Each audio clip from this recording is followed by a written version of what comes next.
Buti naman naabutan ko pa kayong gising. Anong ginawa mo? Pinatay mo yung kapatid ko. Anong ginawa ko? Ngayon ka lang nagpakita. Hindi mo nga alam kung anong nangyayari dito sa bahay natin. Tapos ngayon questionin mo ko? Alam mo ba kung anong totoo, ha? Ang totoo, nakapatay ka ng inosenteng bata. Tapos ngayon naghugas kamay ka pa rin. Kung umuwi ka lang dito para sisihin ako at bastusin ako, wala kang karapatan! Hayop ka! Hayop ka rin! May karapatan ako. Dahil kapatid ko yun.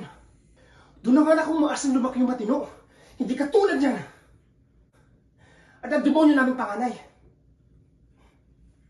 Tignan nyo. Durog na durog si tatay. Tapos pinatay mo pa.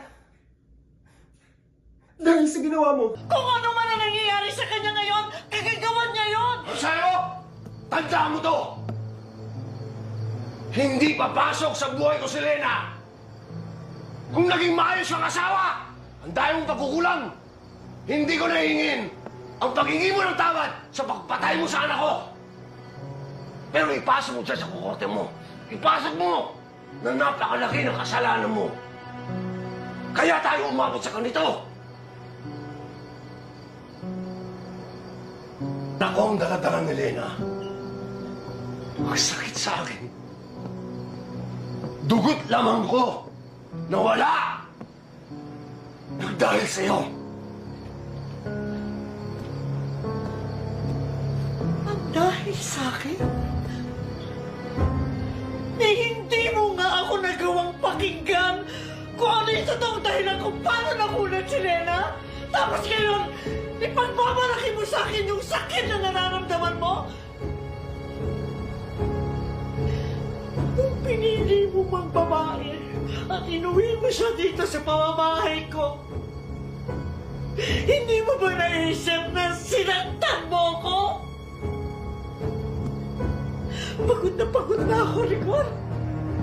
Pagod na ako sa lahat ng pagsisising ginagawa mo sa akin sa mga kasalanan na hindi ko naman ginawa.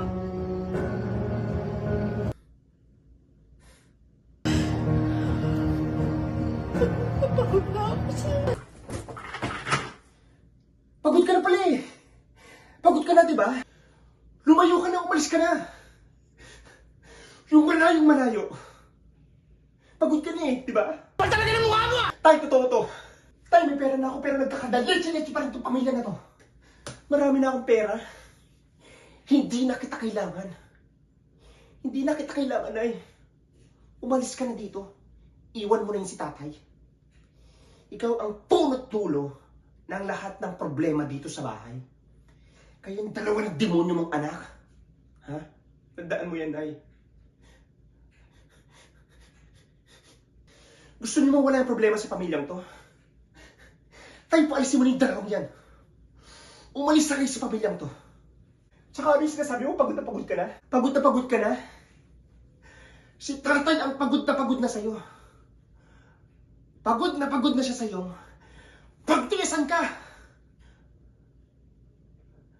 Kaya makakaalis ka na.